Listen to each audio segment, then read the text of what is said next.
Hello मित्रों, आज का ये वीडियो तमिलनाडु के एक मुख्यमंत्री के अमीर बाप की बिगड़ी औलाद के लिए है, जो सनातन के ऊपर सवाल उठाता है और जो सनातन को डेंगू मलेरिया के जैसे नाबूद करना चाहता है। तमिलनाडु के मुख्यमंत्री का बेटा है जो सनातन के विरुद्ध कार्य करता है और सनातन को टारगेट बनाता है और सनातन को ख़त्म करने की बात करता है। उसको जवाब दिया है मनोज मुंतसी ने, अच्छी तरह से जवाब दिया है। देखो ये वीडियो, देखो अभी पूरा। आप कहते हैं कि सनातन और सनातनियों का सर्वनाश हो जाना चाहिए। यही बात आप किसी और देश में वहां की मेजॉरिटी के लिए बोल के दिखाते तो सर विनाश हो चुका होता आपका। और रही बात हमें मिटाने की तो भाई ई हो ना पाई। சிலவற்றை நாம் ஒழிக்கத்தான் வேண்டும், எதிர்க்க முடியாது. கொசு, டெங்கு காய்ச்சல், மலேரியா, கொரோனா இதையெல்லாம் நம்ம எதிர்க்க கூடாது, ஒழித்து கட்ட வேண்டும். அப்படிதான் இந்த சனாதனம். इरेडिकेशन डिक्शनरी देखिए, इस शब्द का अर्थ है उन्मूलन, यानी पूरी तरह से समाप्त कर देना, टू एलिमिनेट। ये शब्द आज से पहले बीमारियों के लिए यूज किया जाता था, eradicate malaria, dengue, corona etcetera. लेकिन तमिलनाडु के एक मंत्री उदयनिधि स्टालिन ने यह शब्द सनातन धर्म के लिए प्रयोग किया है। ही वांट्स सनातन धर्म टू बी इरेडिकेटेड।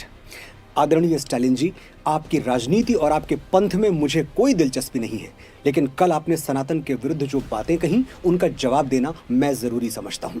जो मुगल और अंग्रेज नहीं कर पाए वो करने का बीड़ा आपने उठा लिया है। सनातन का सर्वनाश आपकी मर्जी, लेकिन एक बार इन अ नटशेल ये जान लीजिए कि सनातन हिंदू धर्म है क्या, जिसमें गिरती हैं सभी नदियां, वो सिंधु हैं हम, सारी दुनिया को वतन कहते हैं, हिंदू हैं हम। आप कहते हैं सनातन दूसरे रिलीजन्स पर अटैक करता है, लोगों को बांटता है। भाई साहब, सनातन वो है जिसने अपनी मातृभूमि से ठुकराए हुए यहूदियों और पारसियों को अपने आंगन में शरण दी। सनातन वो है जो 7 समंदर पार भी लोगों को सिस्टर्स एंड ब्रदर्स कह के बुलाता है। सनातन वो है जिसमें साकार और निराकार दोनों एक बराबर पूजे जाते हैं। सनातन वो है जो ब्रह्म को जानने वाले ऋषियों को भी गले लगाता है और ईश्वर को ना मानने वाले चार्वाक को भी महर्षि की उपाधि से विभूषित कर देता है। सनातन दुनिया का अकेला धर्म है जहां ईश्वर की अवधारणा स्त्री रूप में भी की गई है। साल में लगभग 18 दिन हम मां भगवती की आराधना में व्रत रखते हैं। गूगल करके बताइए, क्या दुनिया में कहीं और किसी और रिलीजन में फीमेल गॉड का कॉन्सेप्ट है? हम सनातनी हैं।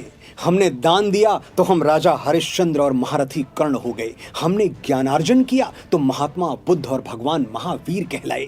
हमने त्याग किया तो इस संसार ने हमें मर्यादा पुरुषोत्तम कह के पूजा।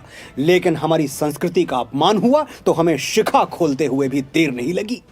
हमारी उंगलियों में वो तड़प है कि बंसी सुन के राधा नाचती थी, उसी उंगली पे लेकिन चक्र डोला तो धरती भय से थर थर कांपती थी। सनातन से हैं इतने स्वाभिमानी, अखिल ब्रह्मांड को हैरान कर दें। जो छीनो तो महाभारत लड़े हम, जो मांगो तो अंगूठा दान कर दें।